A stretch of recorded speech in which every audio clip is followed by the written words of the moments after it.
जय सिया राम सभी को। क्या आपको ज्ञान है कि शून्यक्षेप ने किसकी स्तुति की थी जिसकी वजह से यज्ञ पशु बनने पर भी उसकी मृत्यु नहीं हुई? आइए यह जानने के सुनिए आज की कहानी। आज हम आपको वाल्मीकि रामायण के बालकांड के अध्याय 62 की कहानी सुनाएंगे। तो राजा अम्बरीश जब शून्यक्षेप को लेकर, जो कि महर्षि ऋचिक का पुत्र था, उसे लेकर अयोध्या जा रहे होते हैं यज्ञ पशु बनाने के लिए। तो जिस समय वो पुष्कर पहुंचते हैं तो उस समय दोपहर हो रही होती है। तो वे निश्चय करते हैं कि मैं कुछ समय पुष्कर में आराम कर लेता हूं। जब वो पुष्कर में आराम कर रहे होते हैं तो शून्यक्षेप वहां पर विश्वामित्र जी से मिलने चला जाता है। विश्वामित्र जी शून्यक्षेप के मामा लगते थे। वो विश्वामित्र जी जो वहां पर अपने सभी ऋषियों के साथ तप कर रहे थे, उनकी गोद में गिरकर रोने लगता है। वो कहता है कि हे मुनि, मेरे ना तो पिता हैं ना ही मेरी माता हैं, तो भाइयों का तो होना ना होना बनता ही नहीं है। इसलिए मैं अब आपकी शरण में आया हूं। कृपया करके कुछ ऐसा उपाय बताएं जिससे इस राजा का यज्ञ भी पूरा हो जाए और मैं भी लंबी आयु इस पृथ्वी पर बिताने के बाद स्वर्ग लोक जा सकूं। यह सुनकर विश्वामित्र जी शून्यक्षेप से कहते हैं कि मैं तुम्हारी सहायता जरूर करूंगा। यह कहने के बाद वो अपने पुत्रों को बुलाते हैं और उनसे कहते हैं कि आप लोग शून्यक्षेप की जगह पर राजा अम्बरीश के साथ अयोध्या चले जाओ और वहां पर जाके यज्ञ पशु बन जाओ। उससे इसकी रक्षा भी हो जाएगी, राजा का यज्ञ भी पूरा हो जाएगा और जिस चेष्टा से एक पिता पुत्रों की कामना करता है वो बात भी पूरी हो जाएगी जब तुम मेरी बात मानोगे। परंतु विश्वामित्र जी के जो पुत्र थे, उनकी यह बात सुन के उनका मजाक उड़ाते हुए कहते हैं कि यह क्या बात हुई कि अपने पुत्रों को तो आप मारना चाहते हो एक दूसरे के पुत्र को बचाने के लिए।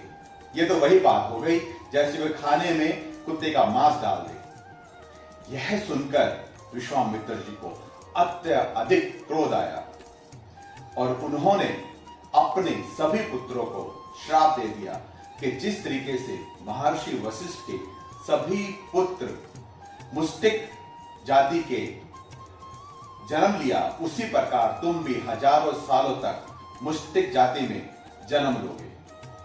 यह कहकर फिर वो शून्यक्षेप से कहते हैं कि तुम चिंता मत करो, मैं तुम्हें एक ऐसी विधि बताऊंगा।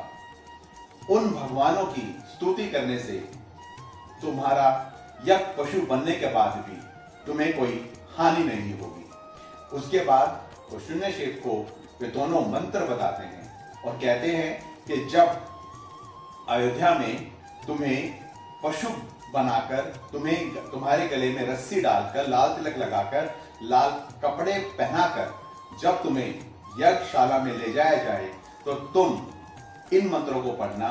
ये मंत्र पढ़ने के बाद तुम्हारी कोई हानि नहीं होगी। उन दोनों मंत्रों का ज्ञान लेने के बाद शून्यक्षेप जल्दी ही महाराज अम्बरीश के पास जाते हैं और कहते हैं, चलो राजन, आपका यज्ञ का समय पूरा हो रहा है। और इस तरीके से राजा अम्बरीश और शून्यक्षेप अयोध्या पहुंचते हैं।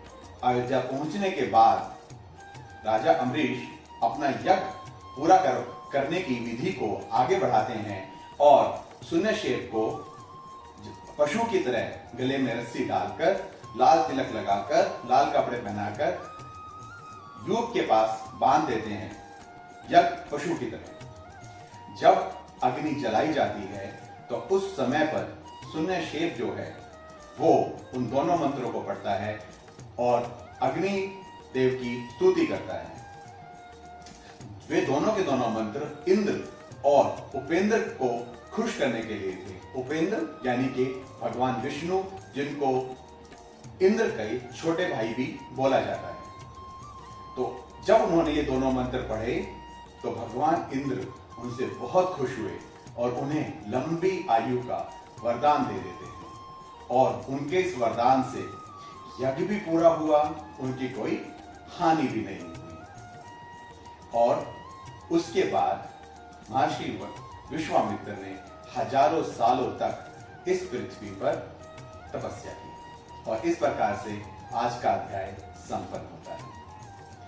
कितनी अद्भुत कहानी है और ऐसी अनेकों अद्भुत कहानियां हैं वाल्मीकि रामायण में। हम ये चाहते हैं कि वाल्मीकि रामायण की ये अद्भुत कहानियां सभी लोगों तक पहुंचे, इसलिए हम लोग हर रोज आपके सामने वाल्मीकि रामायण की कहानियां लेकर आ रहे हैं और आप सबसे अनुरोध करते हैं कि आप हमारे पेज राम लखन यात्रा को ज्यादा से ज्यादा लोगों के साथ शेयर कीजिए और आप सभी लोग सुनते रहिए परशुराम की कहानी, भक्त मन्नू की जबानी। जय सिया राम।